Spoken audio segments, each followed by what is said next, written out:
buenas para todos, bienvenidos y bienvenidas a este espacio de aprendizaje y de código para el canal de Somos Aleteo. Bienvenidos a esta charla esencial sobre Use Case en arquitectura limpia. Nos complace presentar a Albert Jiménez, embajador técnico de Flutter en Pragma. En esta sesión, Albert profundizará en los Use Case, explicando su esencialidad, ubicación en la arquitectura de software y cómo implementarlos correctamente para lograr un código modular y reutilizable. Además, exploraremos errores comunes y técnicas efectivas para diseñar Use Case con ejemplos prácticos en Flutter. Prepárense para transformar su enfoque en la estructuración de lógica de negocios. Y Albert, te cedo el espacio. Muchísimas gracias, Carolina. Y entonces, iniciamos el día de hoy. Pues sí, ya como le dijo Caro, pues bienvenidos. Hoy vamos a explorar un concepto clave en la arquitectura de software y sobre todo muy ligado a Clean Architecture, los use case. Para los que no vieron la charla anterior, yo creo que va a estar en el canal muy pronto, entonces les recomendaría, si la están viendo en diferido, pues que se vieran esa primero. Los que están hoy, pues ni modo, ¿cierto? Hoy abordaremos el tema. Hubiera sido chévere que se hubieran visto esa antes, pero les recomiendo luego verse la de repository y gateways si eran amigos o rivales, para que nos quede muchísimo más claro de pronto algunos conceptos que vamos a abordar el día de hoy en los use cases. En el desarrollo de aplicaciones es común encontrar lógica de negocios dispersa entre la UI y los repositorios, ¿sí? Esto hace difícil que sea escalar, o sea, hace difícil escalar, probar y mantener el código. Aquí es donde los use cases juegan un papel fundamental porque ellos nos ayudan a encapsular las reglas de negocio. Ojo con lo que estoy diciendo, ¿cierto? Los use cases nos ayudan a encapsular las reglas de negocio, manteniendo una aplicación más organizada, modular y reutilizable. Como siempre lo hemos dicho, esto no es una directriz en piedra. Digamos que si somos muy estrictos en la aplicación del Clean Architecture, esto sí o sí tiene que ir, porque pues de una u otra manera son las reglas de negocio, ¿vale? Pero si algo hemos aprendido en el desarrollo de aplicaciones mobile con Flutter, es que puedes tener una arquitectura limpia un poco más simplificada. Entonces, de aquí luego vamos a saltar, guiño, guiño, a una implementación más eficiente de Block, ¿vale?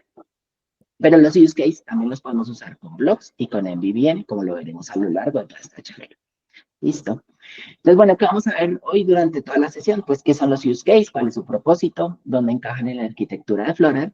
¿Cómo interactúan los repositorios en los gateways y con los view models y los blocks?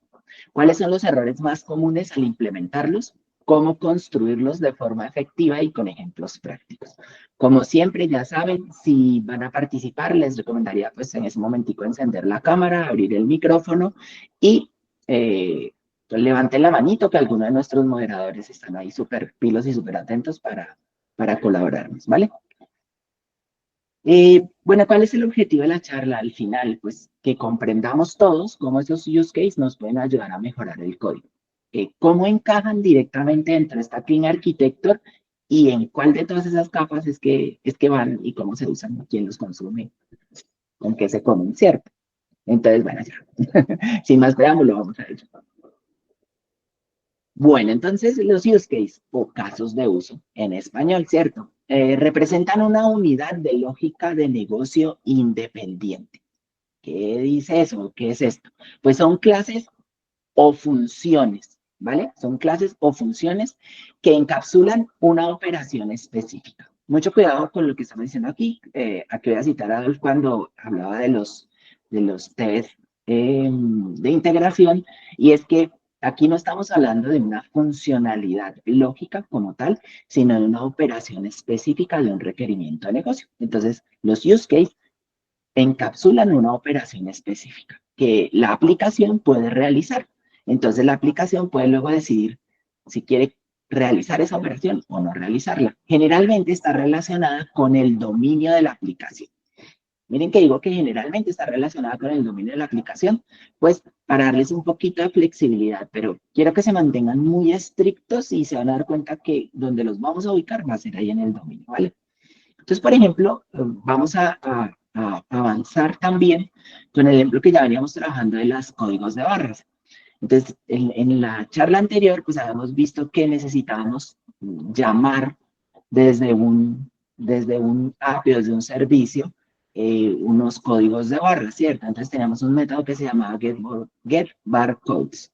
Y en este caso, entonces, por ejemplo, ahí necesitamos encapsular la lógica para recuperar esa lista de negocios, esa lista, perdón, de código de barras desde un repositorio, sin que la UI ni que el view model tengan que conocer los detalles de cómo estos se obtienen. Entonces, la UI, ese view model, va a consumir los use cases. A la UI o al view model no le van a interesar de dónde vienen los datos, simplemente qué son los datos. Recordemos que si queremos una aplicación eficiente y que la vida fluya con alta calidad, alto profesionalismo y que sea maravillosamente simple, y voy a poner esto muy entre comillas, y fácil, ¿vale? Porque todo es fácil para el que sabe, pues la UI tiene que ser lo más tonta, la menos lógica, o sea, la UI es lo que menos piensa. Simple y llanamente tiene que presentar la información e interactuar con el usuario, también recibir información, ¿vale? Bien, entonces, ¿en qué capa debo ubicarlos? Según lo que acabamos de ver, ¿cierto? Entonces ya hemos venido manejando nuestras capas de una forma muy ordenada. Al principio, o sea, cuando iniciamos las charlas, habíamos dicho, no, pues es que pareciera mucho trabajo, ¿cierto? Pero nos hemos dado cuenta en la medida en la que vamos avanzando con las diferentes charlas, que realmente al final sí tenemos la estructura bien definida, prácticamente que la misma estructura la podemos aplicar en diferentes proyectos. Entonces, si ustedes se tienen su pastelito, su copia y pega de la estructura de un proyecto en el cual ustedes ya se sientan cómodos, pues más adelante simplemente retiran algunas carpetas o no y crearlas desde cero no les toma demasiado tiempo y van a ver, el ejemplo lo vamos a tener muy bien organizado y aproximadamente nos toma unos 60 minutos organizarlo bien. Entonces, que eso de, es que por tiempo, por velocidad, no. La única forma de ir rápido es hacerlo bien y no nos lleva tampoco demasiado tiempo hacerlo bien.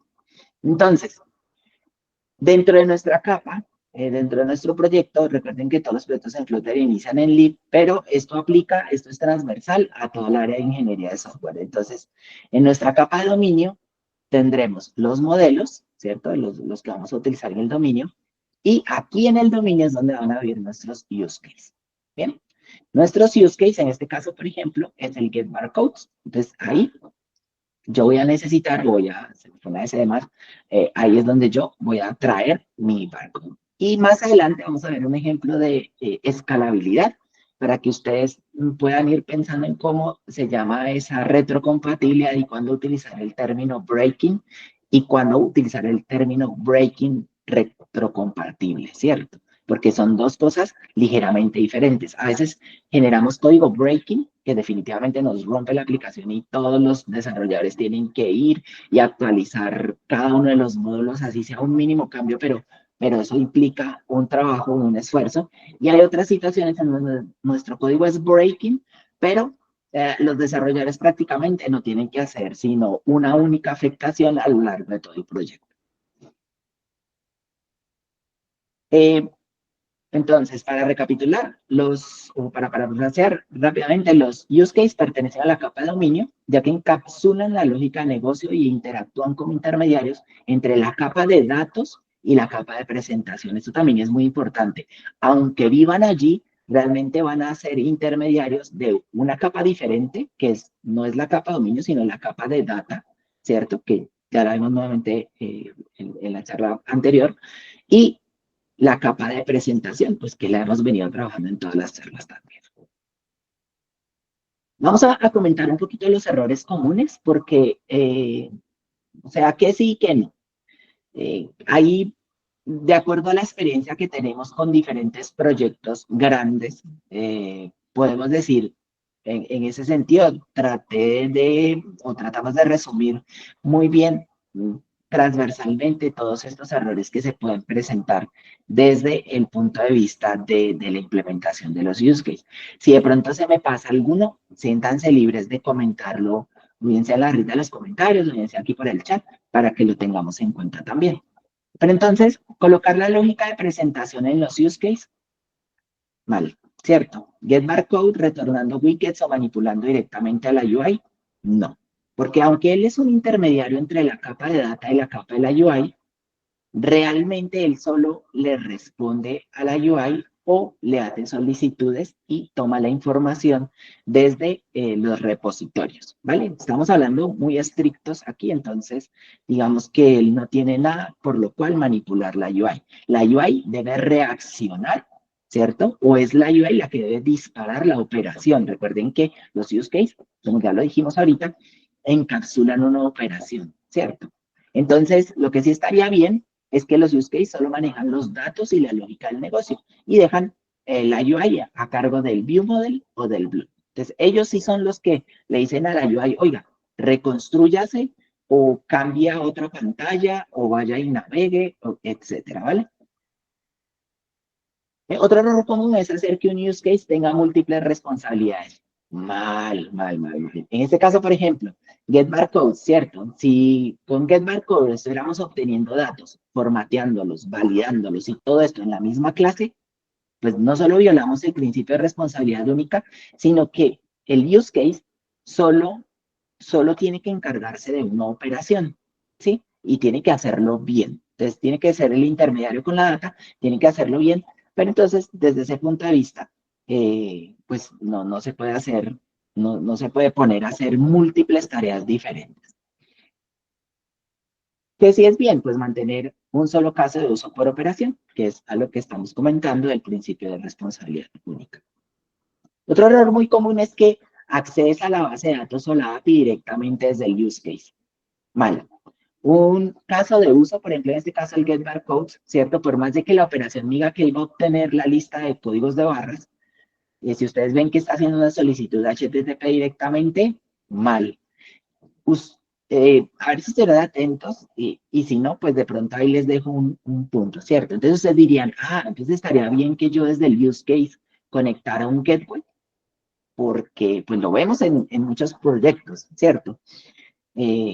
Entonces, ¿será que sí? Que sí estaría bien. Debe comunicarse con un repository y ese repository es quien a su vez usa un gateway, ¿vale? Esto no lo aclararé en este momento porque ya hicimos una charla casi 2 horas hablando del tema. No retornar un resultado claro o envolver las respuestas. Uy, eso pues obviamente mal, ¿cierto? Un use case retornando un nulo o lanzando excepciones sin manejarlas. Un use case debería devolvernos en el mejor de los escenarios, nos tiene que devolver un líder, ¿cierto? No hemos hablado todavía del líder, entonces yo creo que para próximas charlas vamos a desglosarlo muy bien ese líder como tal, pero en un proyecto serio y que esté bien y que esté bien fundamentado, no importa si es de una empresa pequeña, si es un proyecto mío personal o si es de una gran empresa, ¿cierto? Ese IDER generalmente nos divide por dos caminos, ¿cierto? Entonces está el camino de la respuesta correcta, que sea el dato que yo necesito. Por ejemplo, en este caso, que necesitamos un, eh, una lista de códigos de barras, ¿cierto? Y si tuviera un error, él debería manejarlo y ayudarme a que se tradujera internamente el error y nos devolviera a la UI o al view model que le entregara un error item, por ejemplo. Entonces, ese error item, pues ya la UI sabría manejar con claridad qué es lo que se va a hacer al respecto. Si se le va a mostrar al usuario un TOA, si se le va a mostrar al usuario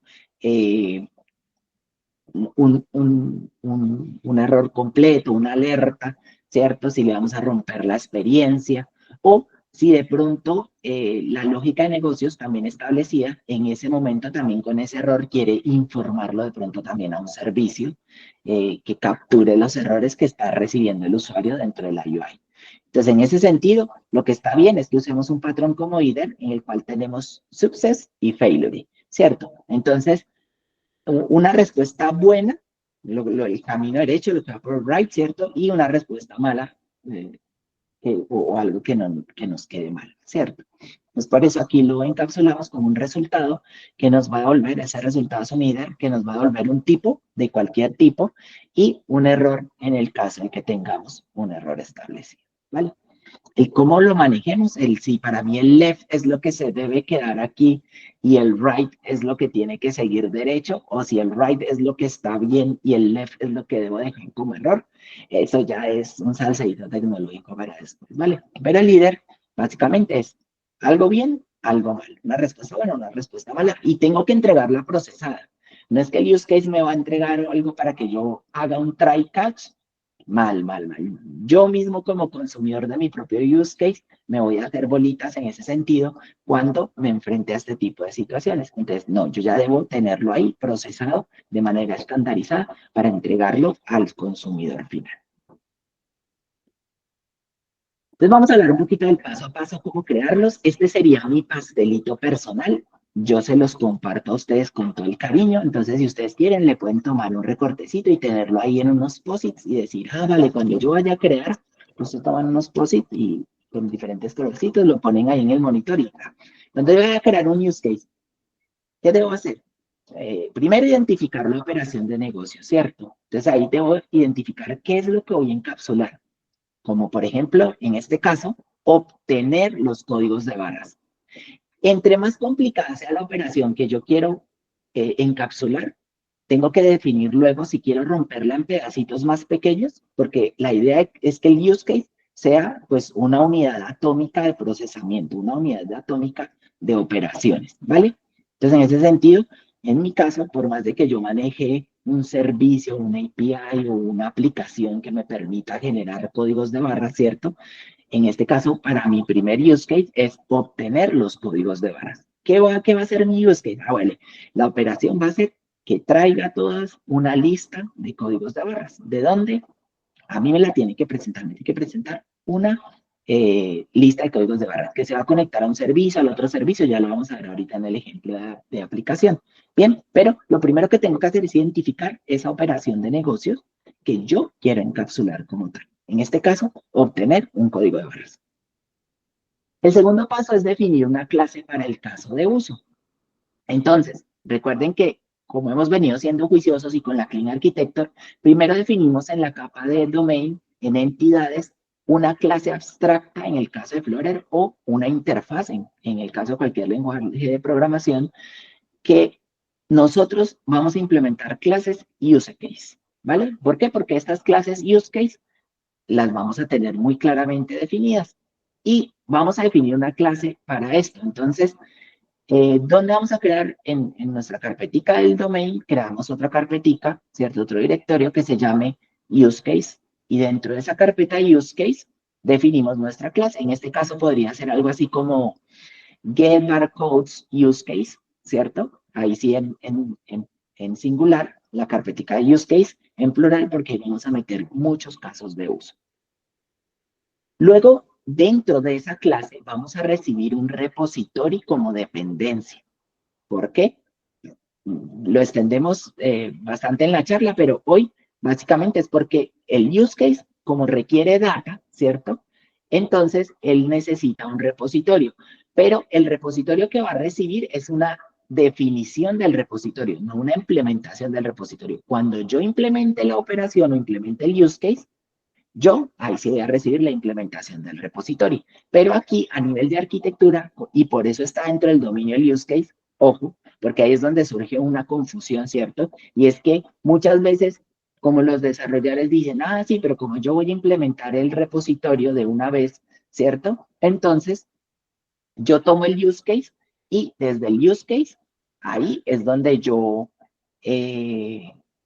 pues recibo la implementación del repositorio y por eso voy a poner mis use case en la capa de data o voy a poner mis use case en una capa de infraestructura donde definitivamente no tienen que ir. Pero la razón principal es esta, es que mis use case interactúan con una entidad o con una interfaz como tal, ¿cierto? A nivel de arquitectura, ya es en la implementación del use case, cuando yo haga el llamado del mismo, donde le voy a pasar la implementación. Entonces ahí lo recibo como dependencia y así no me importa su implementación concreta. A esto es a lo que llamamos, y quiero ponerlo muy claro porque ese es otro video que se nos viene bastante interesante. Ahí es donde ya podemos entender este concepto o le podemos dar uso a lo que es la inyección de dependencias como tal, ¿cierto? Entonces, no me interesa la implementación concreta, porque aquí yo estoy diciendo que voy a recibir un repository, ¿vale? Algo así como barcode repository o algo así que me defina claramente que yo voy a trabajar con códigos de barras. Tengo sí o sí, como estoy trabajando también a nivel de dominio, pues tengo sí o sí que retornar un modelo del dominio. Entonces ya habíamos visto que no vamos a retornar un null, ¿cierto? O un error sin control. Entonces, lo más ideal, lo más óptimo sería que nosotros retornáramos un either. Pero lo van a ver hoy en el ejemplo, también podemos retornar un tipo de datos específico. Bien, entonces, lo más correcto es que retornemos un either, que usamos un patrón de falla, suceso, de falla y óptimo, o de success and failure, y esa sería la forma más óptima en la que nosotros implementaríamos los use cases. Pero también podemos retornar un tipo concreto, no un nulo, por eso tenemos null safety ya andar desde hace mucho tiempo, y muchos de los lenguajes no nos promueven la utilización de tipados nulos, ¿cierto? Pues porque esos son para casos muy específicos. Y adicionalmente, nuestro quinto paso es que este use case va a ser consumido o bien sea por el viewmodel o bien sea por el blog, no directamente. Si ya lo encontramos en un botón, por allá en un botón que diga directamente que recibió el use case, algo no nos cuadra aquí y tenemos que pensarlo desde ese punto de vista. ¿Quién los consume? Entonces, creo que ha quedado muy claro hasta este punto, pero sí lo quería recalcar más antes. Entonces, los use cases no deben ser consumidos directamente por la UI, sino por una capa intermedia, bien sea un view model o bien sea un blog, ¿vale? Si estamos trabajando modelo vista presentador y digamos que no tenemos un manejador de estado, entonces lo podríamos consumir dentro del presenter. También dentro del presenter podríamos estar consumiendo esta lógica de negocios. Y si ya estamos muchísimo más simplificados, como algo así como un modelo vista controlador, pues sería nuestro controller, ¿cierto? La capa intermedia. Lo que pasa es que el controller está tan acoplado a la UI, lo mismo el presenter, que por eso no los puse directamente en esta lista, ¿vale? Miren que nosotros vamos resolviendo en la medida en la que sabemos. Y pues como ya sabemos de modelo vista presentador, modelo vista controlador, view model y block, ya podemos hacer una definición clara, una diferenciación clara de dónde sí y dónde no. Bien, los que todavía no tienen ese conocimiento claro, ahí hay bastante literatura al respecto en el área de ingeniería, y en el canal nos hemos tomado el trabajo de hacerles unas muy buenas presentaciones al respecto con los compañeros. Bien, entonces, ¿cómo interactúan o con quién interactúan? Recuerden que hacemos generalmente el paso a paso aquí de cómo es que vamos a ver el flujo de datos, ¿cierto?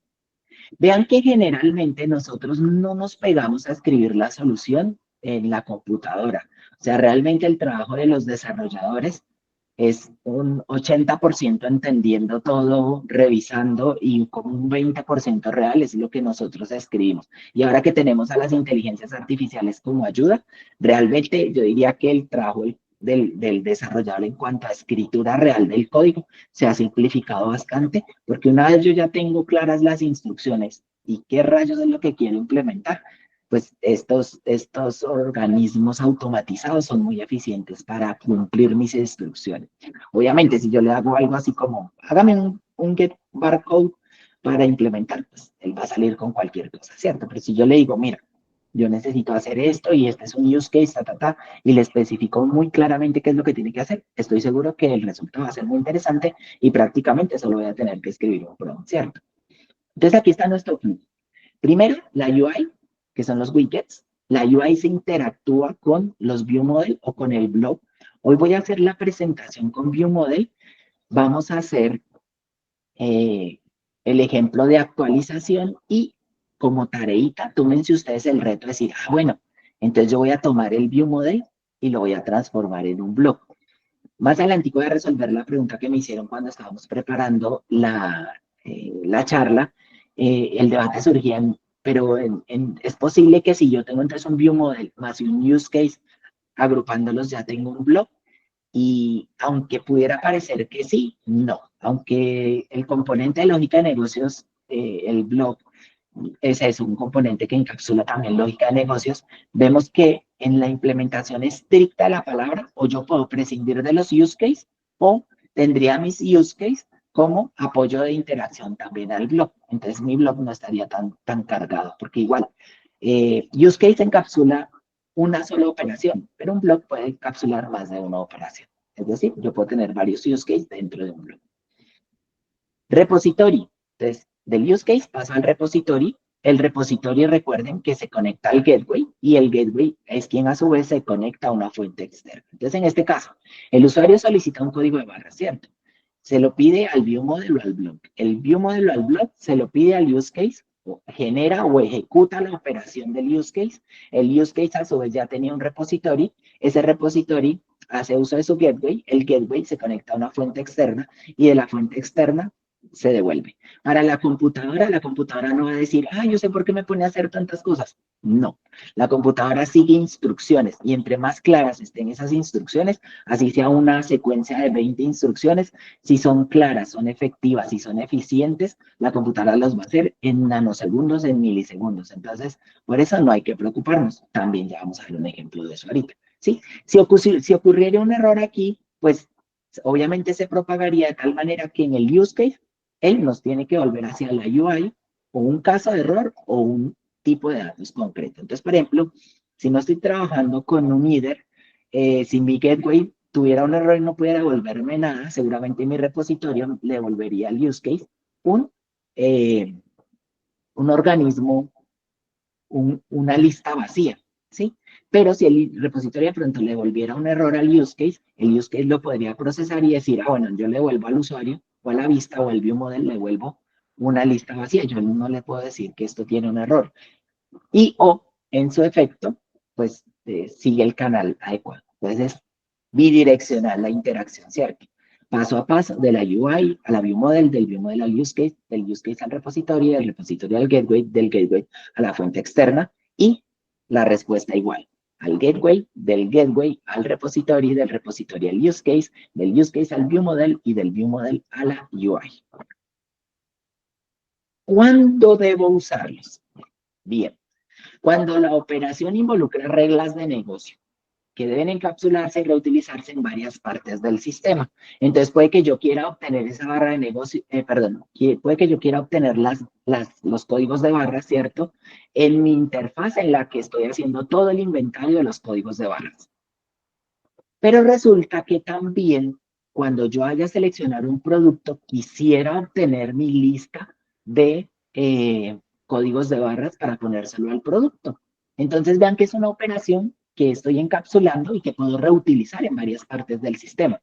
Candidata ideal para que yo ponga un use case.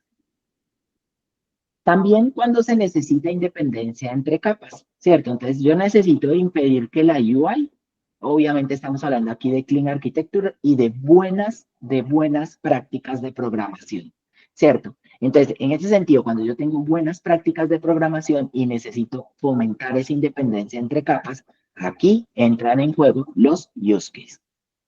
Y definitivamente en una Clean Architecture estricta.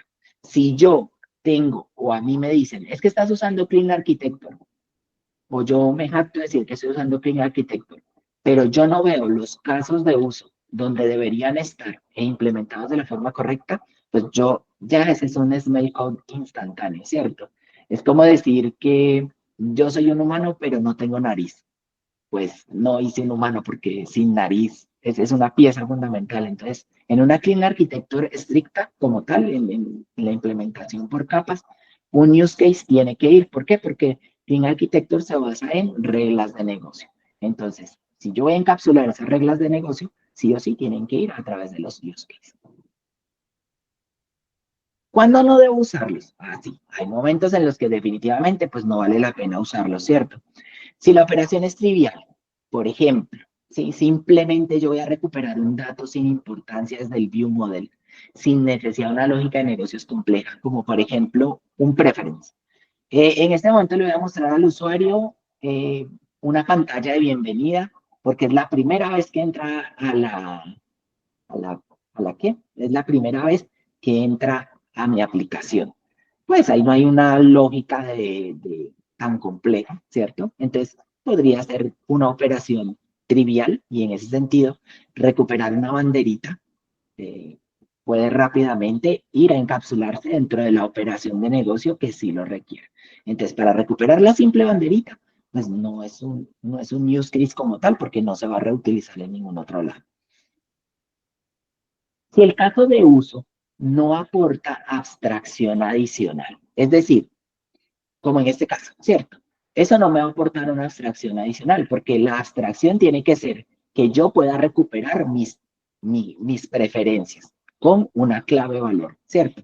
Entonces ahí sí yo ya tengo una abstracción, pero saber si el usuario vio o no vio el onboarding, eso ya vendría a ser más bien como una implementación, ¿cierto? Entonces miren que ahí ya nos van dando muchísimas más pautas y se va viendo más definido, ya no es tan blur, ya no es tan difuso el use case como, ay, pues no sé, es que en este punto no. Cuando yo tengo una operación que yo pueda abstraer, ¿cierto? Ahí es un use case. Pero si es algo que yo ya estoy implementando, pues yo me debo replantear esa situación a, esto no, definitivamente no es un use case, por más de que yo tenga un repositorio que me permita eh, obtener la data del dispositivo para los shell preferences. Bien, reflexionemos un poquito para avanzar. De pronto, si alguien tiene una idea o algo así y la quiere compartir en el chat o levantar la manito, en ese sentido, abro unos 3 o 4 minuticos para dar la participación. Y es, un view model en combinación con un use case equivale a un blog. Pues, como ya les decía, ya tuvimos el debate, entonces voy a extraer rápidamente como lo más importante de esa conversación y es que básicamente no exactamente cierto. Se parecen en algunos aspectos. ¿Cuáles serían las similitudes? A ver, tanto view model como blog, ¿cierto? Tanto el view model más el use case como blog manejan lógica de presentación y de negocio. Ambos interactúan o ambos actúan como intermediarios entre la UI y el repositorio y ambos, el blog y estamos hablando aquí de view model más use case. Y view model más use case serían ambos, expondrían datos reactivos a la UI, ¿cierto? Pero aquí hay unas diferencias claves y es que primero el view model sigue una estructura imperativa, ¿vale? Entonces aquí hoy por fin vamos a ver una clara separación entre view model y blog, porque hasta este momento también en algún caso hicimos blogs usando change notifier. Entonces, digamos que surgía también ese blur, entonces un biomodel es un blog, no, ¿cierto? ¿Por qué? Porque blog sigue una estructura imperativa, muta directamente el estado del modelo, ¿cierto? En este caso, pues por eso usamos change notifier en Flutter. Sí, entonces, ¿qué hace el biomodel? Él muta directamente el estado que tiene ese change notifier. En cambio, blog sigue un enfoque reactivo basado en eventos. Entonces, donde la UI emite eventos que son recibidos por el blog, ¿cierto? Y también recibe estados en respuesta. Entonces, ¿cuál puede ser un evento? El usuario cargó la pantalla. Al finalizar la carga de la pantalla, ¿cierto? Porque no todos los usuarios, no todos los eventos, perdón, requieren interacción directa del usuario. Entonces, el usuario cargó la pantalla y le informa al blog que ya se cargó la pantalla. Y en ese caso, el blog puede estar haciendo algo. O acabó de navegar el usuario desde el splash screen y pasó por el preloader. Entonces, una vez navegó del splash screen al preloader, el blog fue informado, se emite un evento, ¿cierto? El blog reacciona a ese evento y solicita los barcodes, por ejemplo, ejecuta el caso de uso en este caso y nos devuelve la información. Entonces la UI reacciona porque dice, ya obtuve todos los datos y el blog le dispara ese estado a la UI y ahí es donde la UI dice, bien, ya puedo dejar al usuario en el landing page. ¿Por qué? Pues porque ya tengo los datos que requiero para mostrarle al usuario su experiencia como tal. Entonces un view model más un use case, ¿cierto? Nada más basándolo en esto, no necesariamente separa los eventos en los estados. En cambio, blog sí lo hace explícitamente. Recordemos que para que el blog esté bien implementado, pues no usamos change notifier. Eso fue un ejemplo que hicimos en su momento, ¿cierto? como introducción, pero era básicamente para que ustedes pudieran saltar desde ViewModel hacia Block de una forma más gradual y con una curva de aprendizaje más reducida. Entonces, lo que sucede es que el ViewModel ejecuta imperativamente y el Block lo hace reactivamente. Entonces, ambos consumen use case. ¿Bien? ¿Cuándo usar Block en lugar de un ViewModel más un use case? Pues si en la aplicación nosotros manejamos una estructura compleja de estados o necesitamos coordinar múltiples eventos asíncronos, pues Block definitivamente será una mejor opción. Si necesitamos simplificar la estructura y no tenemos una lógica de estado complicada, o trabajamos con diferentes equipos y esos diferentes equipos, cada uno va a hacer una implementación de nuestros módulos tipo, o sea, tenemos un desarrollo muy modular porque estamos trabajando y compartiendo en múltiples proyectos nuestros módulos, entonces podemos irnos por algo un poco más sencillo que podría ser un view model más un use case. Bien, entonces en ese caso sería suficiente porque yo tendría una secuencia imperativa yo no lo puedo llamar eventos, tener una secuencia imperativa de pasos que finalmente me conducirían a un resultado. Bueno, entonces vamos a probar el ejemplo en tiempo real y como habíamos quedado, voy a pasarles por el chat justo en este momento el enlace del GitHub. Hoy les preparamos un GitHub para que ustedes puedan ir de la mano porque es para que quede un poquito más clara la explicación. ¿Listo? Entonces, me colaboran por ahí los moderadores, ya lo pasé aquí por el chat, entonces cualquier cosa pueden solicitarlo si no lo tienen. Vayan descargándolo si quieren, si no pueden poner mucha atención, que igual lo vamos a hacer aquí todos en la pantalla, ¿vale? Entonces primero vamos a encapsular, vamos a tener una encapsulación clara de la lógica de negocios, ¿cierto? Con los use case, vamos a hacer una separación de responsabilidades entre esa lógica de negocios, la UI y los datos. Vamos a tener, o vamos a ver que el código es reutilizable y testeable, gracias a esa inyección de dependencias, y vamos a tener una estructura flexible. Hoy, ustedes van a ver que no tiene test unitarios el repositorio que les envié, pero una segunda parte para que ustedes comprueben que realmente comprendieron la situación y que han comprendido lo que son test unitarios, que es bastante importante a nivel de la industria, queda como tarea o como reto para que ustedes apliquen esos conocimientos ahí. Y si ustedes sienten que hacer los test unitarios les resultó sencillo, definitivamente sí o sí está bien implementada la Clean Architecture y está bien implementada toda la estructura que hemos planteado, ¿vale? Entonces, el primer paso es generar una estructura. Miren, ustedes si abren el repositorio van a ver la estructura, pero antes de hacer la estructura, vean que yo ya la había puesto acá en un blogcito, en un archivo incluso de Word, ¿cierto? En el que vamos a hacer el domain, vamos a tener los modelos, vamos a tener los repositorios. Yo aquí le agregaría algo que no lo ven ustedes aquí planteado y son las entidades, ¿cierto? Entonces, para irnos acostumbrando, si las agregamos ¿qué? Si las agregamos en la estructuración del proyecto como tal. Entonces, más bien voy a abrir el Android Studio y se las muestro aquí.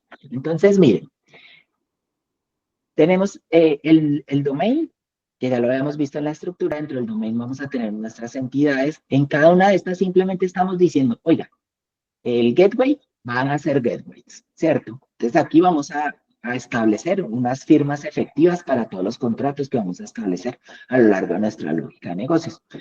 Tenemos los modelos, los repositorios, el State Manager.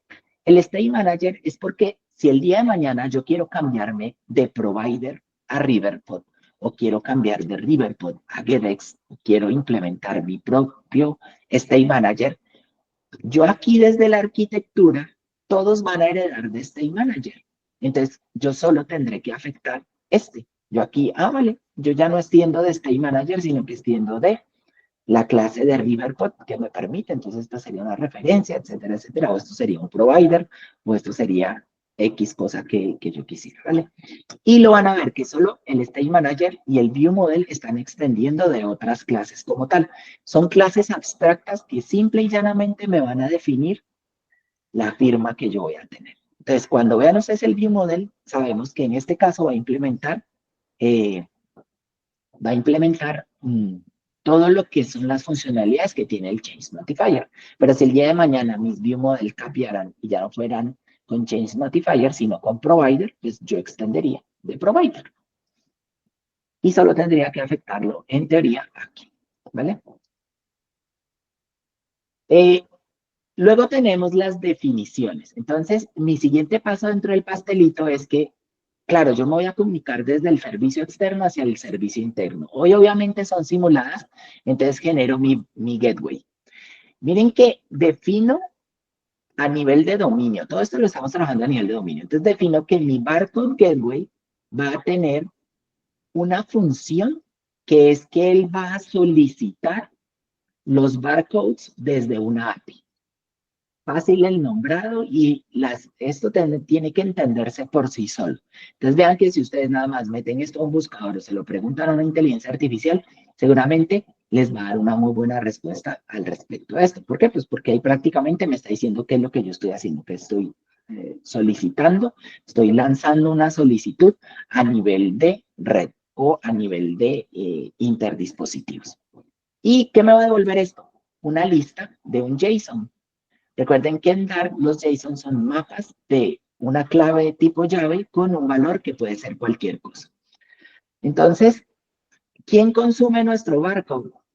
Nuestro repositorio. Entonces, la siguiente situación es que todos mis repositorios van a estar aquí. Y a mi repositorio, vean que mi repositorio extiende repositorio, pero en este caso mi repositorio es de barcode. Entonces, mi barcode repository interface, ¿por qué interface? Porque esta todavía no es la implementación.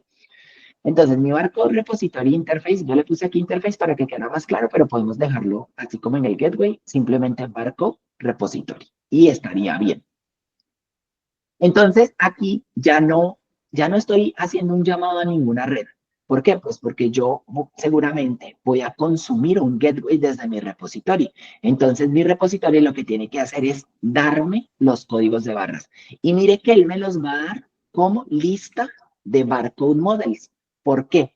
Porque en mi aplicación, para mi requerimiento de negocios, mi modelo ya está definido como un barcode model. ¿Dónde veo mi barcode model? Entonces, mi barcode model está establecido en los modelos.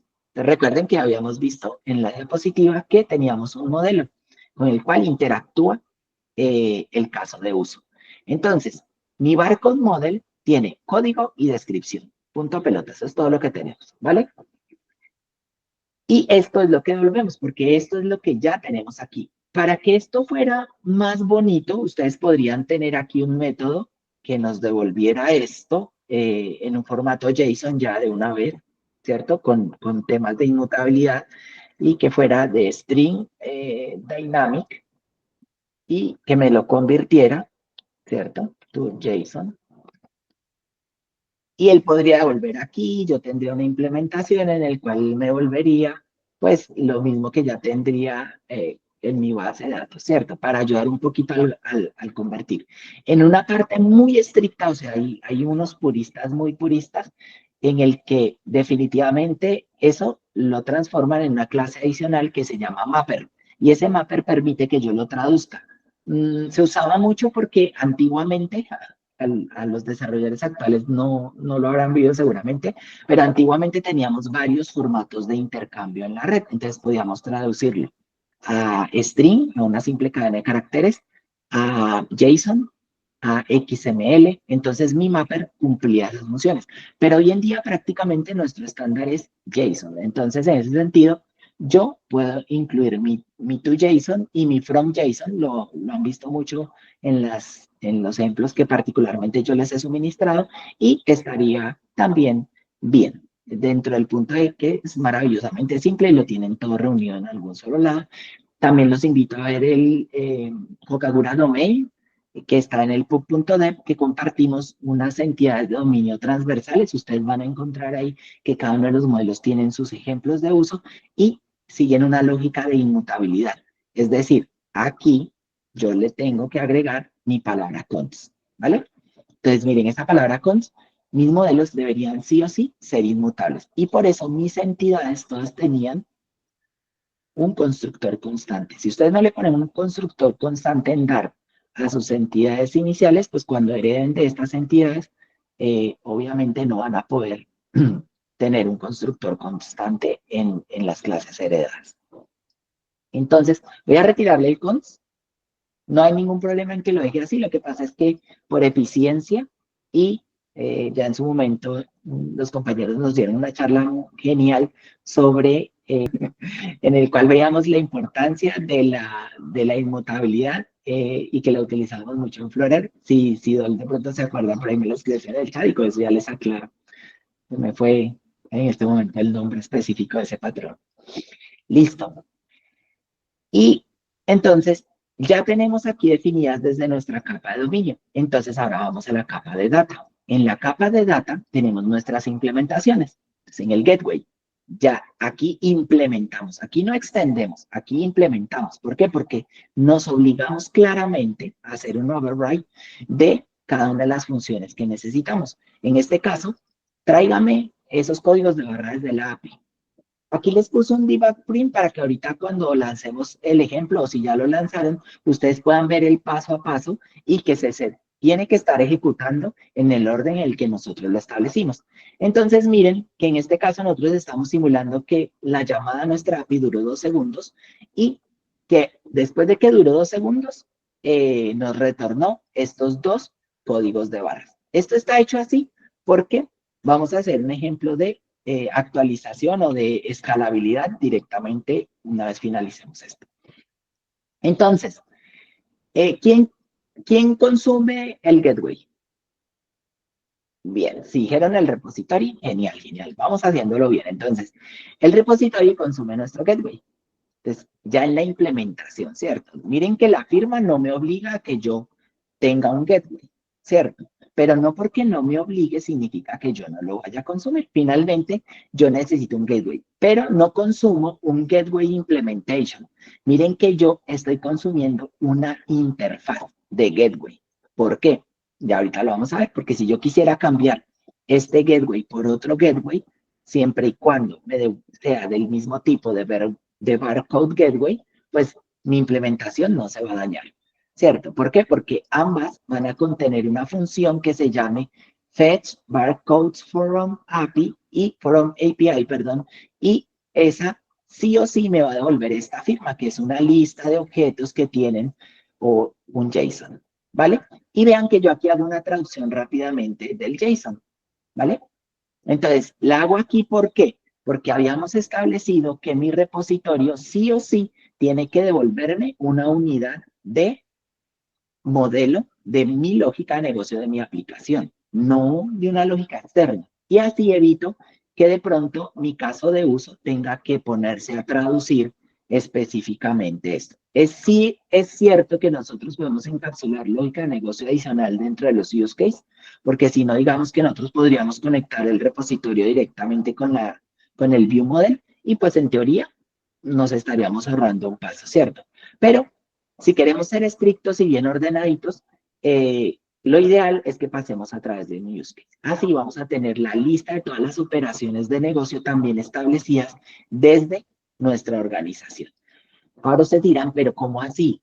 Estamos ejecutando aquí un barcode repository implementation, pero los use case, en este caso, miren, tengo mi use case, que es el que se va a interactuar con la UI, y ustedes aquí ven que él toma un barcode interface. Ya, él no dice, no, es que tiene que pasarme una implementación, no, porque él vive en el dominio y en el dominio solo se viven entidades abstractas. Entonces, en este segundo, vean que yo aquí estoy simulando que de pronto necesitamos algunas cosas adicionales y finalmente retornamos lo que el repositorio le dé con los getback codes. Pero yo aquí también podría hacer algo así como la validación entre si tuve un error, reportarlo a la entidad correspondiente. ¿Vale? Y devolverle a la interfaz de usuario mi header. Aquí es donde yo pondría mi header. Pero en este caso, pues estamos devolviendo el mismo tipo de datos. Si aquí viniera un error, yo también podría decir algo así como, bueno, intente esto y si no, devuelva una lista vacía. Continuamos entonces con mi view model. Entonces aquí, en este caso, mi view model, vean que mi view model requiere sí o sí un barcodes use case. Entonces aquí el barcode use case es un caso de uso del barcode y viene del dominio. Entonces no tenemos ningún problema. Él siempre va a hacer una llamada síncrona que se va a ejecutar. Entonces, los barcodes esperan que se ejecute ese caso de uso. Y una vez se ha ejecutado, cambiamos a false y notificamos a los que están escuchando. Eso significa que nuestra interfaz va a reaccionar con esto, que nuestra interfaz está leyendo nuestros barcodes a través de este getter. Y al leerlo desde este getter, no le importa si hay 0, 1 o miles de códigos de barras, ¿cierto? A nuestro barcode, nuestra interfaz, quien lo reciba, va a leer la cantidad de códigos de barra que haya. Y en ese sentido, entonces, tenemos nuestra página. Aquí en esta página pusimos únicamente que trajera un barcode list y miren que tenemos nuestro add barcode button. Si estuvieran en la reunión pasada, en la charla pasada, recordarán estos dos ítems, el barcode list widget y el add barcode button. Entonces, en este caso, los puedo reutilizar. ¿Por qué? Porque ya sabemos que él va a ir hasta el State Manager, va a traerse su View Model y que dentro del View Model nosotros podemos utilizar, ¿cierto? Hacer la validación. Oiga, ¿este está cargando?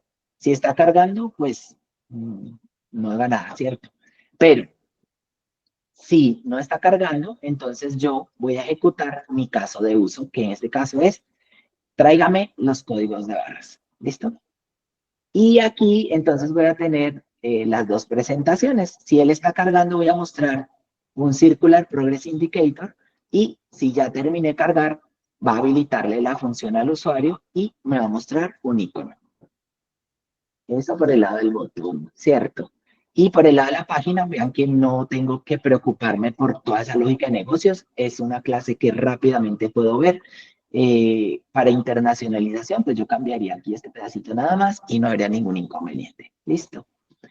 ¿Qué más tenemos por aquí? Ah, el State Manager. Entonces, recuerden que el State Manager lo ponemos en nuestra carpeta de providers, no porque sea un provider del paquete de provider, no. Es porque es alguien que me va a proveer, es una clase que me va a proveer información.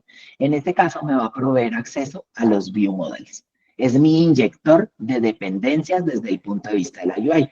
Entonces, él vive en el árbol de contexto y este va a ser mi punto de comunicación con la lógica de negocios. En ese sentido, vean, él me devuelve rápidamente un barcode de State Manager. Y a través de este barcode de State Manager yo puedo acceder a todos los que tenga aquí. Si tengo un View Model o varios View Models, aquí los puedo tener, básicamente, ¿cierto? Entonces aquí yo podría tener centralizada toda mi lógica de negocios, todo mi estado de la aplicación y por eso esto lo llamamos un manejador de estado. Cada vez vamos comprendiendo mucho más a qué nos referimos con un manejador de estado, ¿cierto? Y en el main, vean, entonces tenemos el State Manager. El State Manager me recibe sí o sí un View Model. Un barcode View Model lo tenemos aquí. Ese barcode View Model me pide un caso de uso, que aquí sí lo implementamos. Entonces le decimos, bueno, vale, use el barcode, el caso de uso, en donde toma la implementación del repositorio y finaliza con la implementación del gateway. Respeté el paso a paso, ¿cierto? Miren que ahí está el pastelito, ¿sí? El paso 1, el paso 2, el paso 3, el paso 4, el paso 5. Lancemos la aplicación. Voy a lanzarla en modo debug para que podamos ver nuestro log de depuración, ¿cierto? Entonces recuerden, tenemos el modelo de datos, definir la interfaz del repositorio, implementamos el repositorio, implementamos el gateway, creamos los use cases con los get-back codes, creamos el view model y construimos la UI. Esto nos tomó, siguiendo el paso a paso y todo lo que ustedes están viendo aquí, aproximadamente 1 hora, ¿cierto? Obviamente, preparar la charla y hacer todo eso nos tomó muchísimo más tiempo. Entonces, para que cuando ustedes digan que algo es fácil, pues no porque sea fácil significa que no llevo más tiempo, ¿sí? Hay un montón de tiempo de planificación detrás. Lo que pasa es que si ya el día de mañana me dicen que creo un proyecto, pues obviamente me voy a tardar 1 sola hora porque ya hice toda la charla de use case, hice toda la charla de patrón, repositorio versus gateway, entonces la tengo aquí. Le doy clic, miren que ambos botones reaccionan, ambas vistas reaccionan, perdón, reacciona el botón y reacciona el view model. Y tenemos 2 códigos de barras. Negocio me dice, ay, pero es que está muy bonito, pero él siempre tiene que traer todas las listas. Y si yo tengo 1 millón de usuarios y por cada una de los bytes que yo consuma me van a cobrar, pues yo quisiera que esto fuera aún más lazy y que cuando yo le diera clic no me pidiera toda la lista, sino que me pidiera 1 o 2 o 3 o los nuevos códigos de barras. Entonces voy a generar un microservicio en mi API y ese microservicio te va a responder únicamente los nuevos. ¿Listo? Aquí tenemos un candidato propio para un use case nuevo, ¿cierto? Y aquí seguramente se nos va a generar un breaking chance, pero va a ser un breaking change que yo puedo hacer retroactivo, ¿vale? Entonces, si ustedes descargaron el repositorio, antes de, no les mostré, se me pasó y no levantaron la manito. No les mostré aquí en la consola de depuración, ¿cierto? Pero miren, la consola de depuración, entonces vamos a darle aquí clear, voy a darle aquí y vamos a darle botón. Miren, solicitando el view model, ejecutando el caso de uso, redibujando la pantalla, ejecutando la implementación del repositorio, ejecutando el gateway, dibujando nuevamente en la pantalla el false y nos dio los resultados. Es bien, para la computadora hizo todo el paso a paso y fue trazable y cuantificable. Les voy a finalizar aquí finalizamos acá ¿cierto? Entonces queda claro cuál es el requerimiento de negocio, ¿cierto? Yo ya lo tengo aquí en otra rama, entonces voy a darle checkout. Ustedes también la tienen disponible en este momento. Le voy a dar Smart Checkout porque algo afecte. Le puse una comita de más. Entonces voy a darle aquí Smart y me va a traer el cambio. Miren que mi código no se afecta porque lo estoy haciendo muy bien. Entonces, desde ese punto de vista, la comita que le había puesto, él me la mantuvo hacia el otro lado. Y aquí, ¿qué sucede? El nuevo caso de uso, ¿cierto? Yo amplío mi barcode. Entonces, yo tengo que venir al dominio y en el requerimiento, vean que mi repositorio sigue siendo el mismo, ¿cierto? Pero en la implementación del repositorio, en la interfaz de este barcode repository, ahora tenemos uno nuevo que dice Future Generate New Barcodes, ¿cierto? Aquí debería ser algo así más bien como... No, ahí está bien porque el repositorio maneja data. Y para él no, para él es agnóstico de si los voy a crear yo o si alguien me los va a dar. Entonces, digamos que desde ese punto de vista, cuando yo implemente el gateway, si es que voy a implementar un gateway, o yo podría generarlos directamente desde mi propia aplicación, entonces ahí está bien el nombre, ¿vale? Miren que, claro, como yo estoy actualizando mi interfaz, eso genera un breaking chance, ¿cierto? ¿Por qué? Porque lo que yo antes tenía con la implementación del barcode repository, pues me va a pedir ahora que también le implemente este de acá. Pero ahí es donde entra la magia de los use cases. Como es el use case el que lo implementa, ¿sí? Este use case, por ejemplo, no tiene ningún problema porque en este caso, él va a consumir la interfaz del barcode repository. Entonces, miren que no tuvimos que actualizarlo ni cambiarle absolutamente nada, ¿cierto? Perdón. Venimos aquí a los use case. El de barcode no tuvimos que cambiarle absolutamente nada. Y simplemente hemos creado un nuevo caso de uso. Entonces, en el caso de uso que ya teníamos antes, como está desacoplado del repositorio, ¿cierto? Si hay ahí una cohesión, ¿cierto? Porque yo dependo del repositorio para hacer las cosas. Pero miren que el cambio que acabo de hacer no me afecta, porque en este caso sigo manteniendo mi anterior firma, que es que él me va a devolver de aquí una lista de códigos de barras. Y en el nuevo es donde voy a ejecutar el segundo caso, que es generar los nuevos códigos de barras. Y miren que aquí puse simplemente un segundo, ¿vale? Y la implementación del gateway. Entonces, en mi primera implementación del gateway, yo traía desde algún lugar, ¿cierto? Aquí pueden ver ustedes que hay un error, de los errores se aprende, y este viene aquí a la data, ¿cierto? Y en data es donde yo tengo que tener mi implementación del gateway. Entonces, donde me dio un error que no refactorizar. Venimos acá, guardamos, no, está bien. Listo. Entonces, mantuvimos la anterior implementación del gateway. Tenemos la nueva. Entonces, básicamente con la actualización solo tuvimos que implementar o generar una nueva implementación dentro del repositorio, dentro de la implementación del repositorio que sí o sí nos está obligando a la generación de nuevos códigos de barras. Y aquí vamos a generar alguno nuevo. Entonces vea que le estamos pidiendo a un gateway que nos genere un barcode desde una API. Bien. Ahora vamos a verlo en acción. Entonces, yo vengo aquí a mi generate, ¿cierto? Y desde mi generate voy al repositorio. Desde el repositorio yo genero nuevos códigos de barras.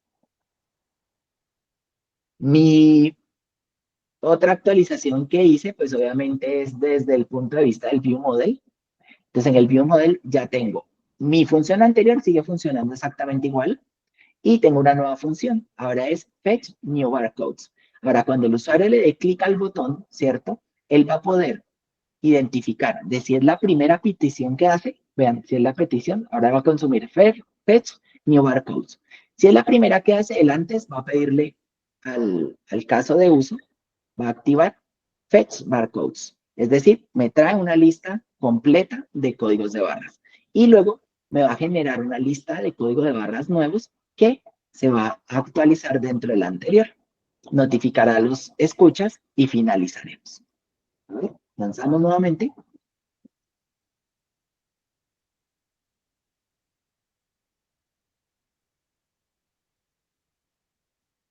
Aquí mi depurador. Bueno, cuando ustedes hagan un cambio de ramas, es recomendable hacer un pop-get para actualizar paquetes. Esto es un indicador de buena salud de tu proyecto. Si tu proyecto, tú le haces un checkout a otra rama y no necesitas hacer un nuevo Flutter clean, destruir el repositorio, volver a completarlo y todo eso, significa que estás haciendo un excelente, o por no decir excelentísimo manejo de paquetes externos. Bien, entonces le doy clic y vean, en este caso ejecutamos ambos, ¿cierto? Y sigue ejecutando el anterior. Pero miren lo interesante. A esta interfaz, una vez ya tuvo eh, sus, dos, sus dos códigos de barras, él dejó de cargar y le mostró al usuario. Y el que siguió reaccionando y siguió inactivo fue el botón. El botón dijo, espere un momentico porque yo todavía están ejecutando operaciones y yo no le puedo decir a usted que vuelva a darle una ejecución, ¿cierto? Entonces, le damos clic y vean que ya no me redibuja él está esperando y me agregó automáticamente los siguientes. Entonces, aquí está la magia y la potencia de los use cases. Son operaciones que estoy agrupando. Entonces, vamos a hacerlo una última vez. Reinicio el estado de la aplicación, el estado queda en 0, vean, lo tengo aquí. Pulso el botón, ambas se ejecutan y ustedes notarán cómo esta termina, pero o sea, él termina aquí porque dice, ya recibí, ya tengo productos que mostrar, le voy a mostrar al usuario y es el botón el que está esperando. Y no se rompe la experiencia. Habría un equipo que pudiera estar trabajando en el botón y otro equipo trabajando en esta visual y ellos no tendrían ni que conocerse ni que hablarse y por este motivo podrían seguir funcionando perfectamente sin necesidad de estarle preguntando, oye, es que de pronto te voy a hacer este cambio y te va a dañar todo el repositorio. ¿Cierto? Entonces, a ver qué más tenemos por aquí. Entonces, bueno, ya probamos el ejemplo real. Encapsulamos las reglas de negocio, ¿cierto? Se ubican en la capa de dominio, recuerden, deben ser consumidos por un view model o por un blog, nunca por la UI directamente. Evitan el acoplamiento, pero mantienen la cohesión, que es lo que buscamos, una alta cohesión, un muy bajo o inexistente acoplamiento. También vimos que no siempre son necesarios, obviamente. View Model más Use Case y Block no son lo mismo. Realmente Block y View Model consumen los Use Case. Los invito a que hagan también el ejercicio si quieren probarse más allá a que conviertan el manejador de estado que tenemos ahorita de View Model a Block y experimenten por su cuenta. Se van a dar cuenta que simplemente ustedes van a tener que afectar el view model, van a crear un blog y van a modificar un poquito el state manager. Eso es todo lo que van a hacer. Entonces, son grandes cambios desde negocio, pero los impactos sí o sí van a ser mínimos. Con esto, pues espero que nos haya quedado muchísimo más claro qué son los use case. Ahora sí, entonces los dejamos. Hasta luego, que estén muy bien. Feliz tarde.